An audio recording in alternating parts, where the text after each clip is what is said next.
নমস্কার বন্ধুরা, Priyanka's kitchen and ব্লগে তোমাদের স্বাগত জানাই। আজকে দেখো একটা আমের আচারের রেসিপি তোমাদের সাথে শেয়ার করব। যদিও আমের আচার সবাই বানাতে জানে, তবে আমি কি করে বানাই আমি আমার পদ্ধতিতে তোমাদের সাথে শেয়ার করব। তাহলে চলো ঝটপট দেখে নেওয়া যাক।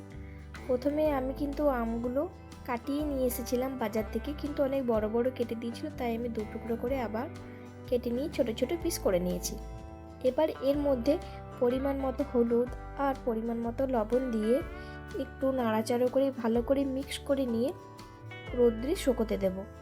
লবণ দেওয়ার ফলে এটাতে কিন্তু খুব জল বেরোতে থাকে, তাই রোদ্রে দেওয়ার ফলে জলটা অনেকটাই শুকিয়ে যাবে।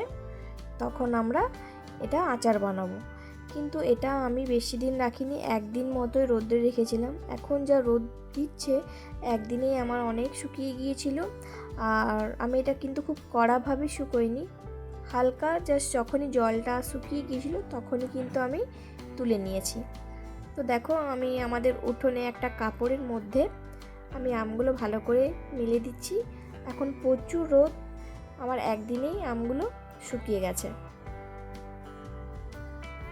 ততক্ষণে চলো আমি এদিকটা শুকোতে থাকুক আর আমি একটা মশলা বানিয়ে নিচ্ছি।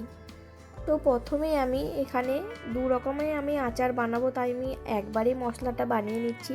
তবে তোমাদের সাথে একটা রেসিপি এখন শেয়ার করছি, পরের আচারটা তোমাদেরকে অন্য একদিন দেখাবো। তো প্রথমে দেখো, ধনে, মৌরি, জিরে, মেথি, একটু জোয়ান, আমি কিন্তু এতে জোয়ান দিতে পছন্দ করি, অনেকে জোয়ানটা দেয় না, আর একটু কালো জিরে দিয়ে ভালো করে ভেজে নেব। খুব একটা ভাজবো না, হালকা করেই ভাজবো। তো দেখো আমাদের হালকা করে ভাজা হয়ে গেছে। এবার এটি ঠান্ডা করে আমরা গুঁড়ো করে রেখে দেব। খুব সুন্দর ভাজা হয়ে গেছে। এবার এটা ঠান্ডা হয়ে গেলে গুঁড়ো করে নেব। আবার ওই পাত্রে মশলাটা নামিয়ে এর মধ্যে কালো সর্ষে আর সাদা সর্ষে একদমই হালকা করে গরম করে নিয়েছি। এটা কিন্তু ভাজিনি, সর্ষে খুব একটা ভাজলে তেতো হয়ে যায়, তাই ওই পাত্রটা হালকা করে গরম করে নামিয়ে নিয়েছি।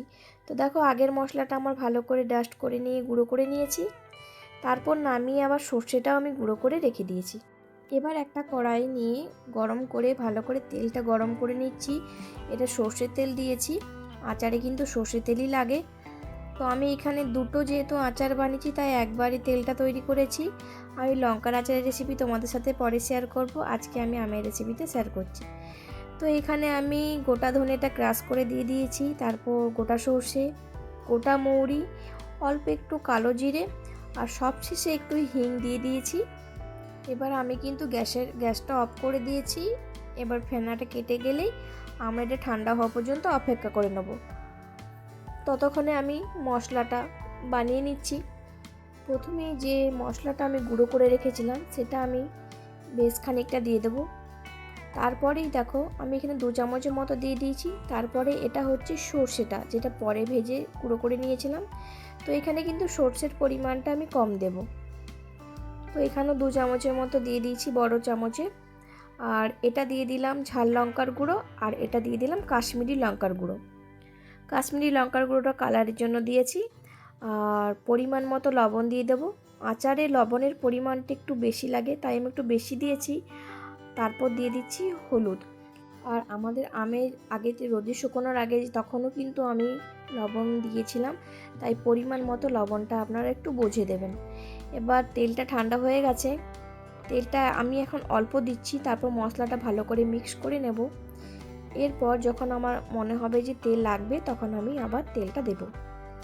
তো আমি মশলাটা খুব ভালো করে প্রথমে মিক্স করে নিচ্ছি। মশলাটা মিক্স করা মাত্রই এখনই আচারের গন্ধ বেরোচ্ছে। এই মশলাটা মাখলেই যে কেউ সামনে থাকলেই বলে দেবে যে এটা আচারের রেসিপি হচ্ছে। তো এত সুন্দর গন্ধ একটা বেরিয়েছিল। তো আমাদের দেখো তেলটা ওটা অনেকটা অ্যাবজর্ব করে নিয়েছে। আবার আমি আরও কিছুটা তেল দিয়ে দিচ্ছি। তো দেখো আমাদের মশলাটা কিন্তু ভালো করে রেডি হয়ে গেছে। এবার যে আমগুলো শুকিয়ে গেছে, তো এবার এর মধ্যে এটা দিয়ে দেব। তো দেখো আমাদের আমগুলো কিন্তু একদম শুকিয়ে যায়নি, শুধু জলটাই শুকিয়েছে। তারপর আমরা দিয়ে দিচ্ছি অনেকের এই পদ্ধতিটা অন্যরকম করেন, 3-4 দিন ধরে আমটাকে শুকিয়ে করে, কিন্তু আমি এতটা শুকোই না আমটা, তাহলে খেতে একটু ছিবড়ে ছিবড়ে টাইপের হয়ে যায়। তাই আমি অল্প যখনই শুকিয়ে যায় তখনই আমি কিন্তু তুলে নিই। তো আমগুলো দিয়ে ভালো করে আমরা এটা মিক্স করে নেব। আপনারা চাইলে হাতে করেও মিক্স করতে পারেন, তবে আমার এই হাতাটা করে খুব ভালো করে মিক্স হয়ে গেছে বলে আমি আর হাত ইউজ করিনি। আর তারপর যেহেতু এটাতে লঙ্কার গুঁড়ো ছিল, তাই অনেকটা ঝাল হবে বলে আমি আর হাতে করে মিক্স করিনি। আপনারা চাইলে হাতে করে মিক্স করে নিতে পারেন। তো আমার এই হাতাটা করে কিন্তু খুব ভালো করে মিক্স করা হয়ে গিয়েছিল।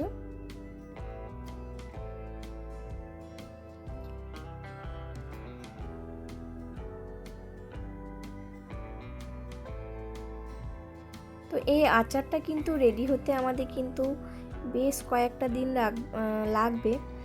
তো এখন কিন্তু এটা শুধু ম্যারিনেশনের পালা। এটা আচারটা হতে হতেই প্রায় 15 দিন মতো লেগে যাবে, কারণ এটা প্রত্যেক দিন রোদ্রে আমাকে দিতে হবে, তবেই আচারটা রেডি হবে। তো ভালো করে দেখো মিক্স হয়ে গেছে। এবার আমি একটা কাচের বোল নিয়ে নিয়েছি। এই কাচের বোলটাকে প্রথমে গরম জলে ভালো করে আমি ধুয়ে রোদ্রে শুকিয়ে নিয়েছি। এবার এর মধ্যে আমি এই আমগুলিকে ভরে দেব। তো আমাদের পুরো ভর্তি হয়ে গেছে এই বয়ামটা, কিন্তু যখনই আচারটা হয়ে যাবে তখন কিন্তু এই আচারের পরিমাণটা অনেকটা কমে যাবে, তখন এতটা কিন্তু ভর্তি থাকবে না। তো দেখো আমি সব আমগুলি ভরে দিয়েছি। এবার যেটা আমাদের তেলটা বেঁচে ছিল, মশলার তেলটা ওর সাথেই, তো ওই তেলটা আমি ওপর থেকে দিয়ে দেবো। তো আমার যদি এরকম রেসিপি আপনাদের ভালো লেগে থাকে তাহলে পেজটিকে ফলো করে পাশে থাকবেন, আর অবশ্যই একটা লাইক দিতে ভুলবেন না। আর প্রত্যেকটি ভিডিও যখনই আপনারা দেখবেন অবশ্যই একটা শেয়ার করে দেবেন। এই আচারটি কিন্তু মিনিমাম 15-20 দিন পর রেডি একদম হয়ে যাবে, তখন কিন্তু খেতে পারবেন। আর এটা 1 বছর সংরক্ষণ করে খেতে পারবেন, কিন্তু খেয়াল রাখবেন এটির মধ্যে যেন কোনো রকম জল যেন না ঢুকে যায়।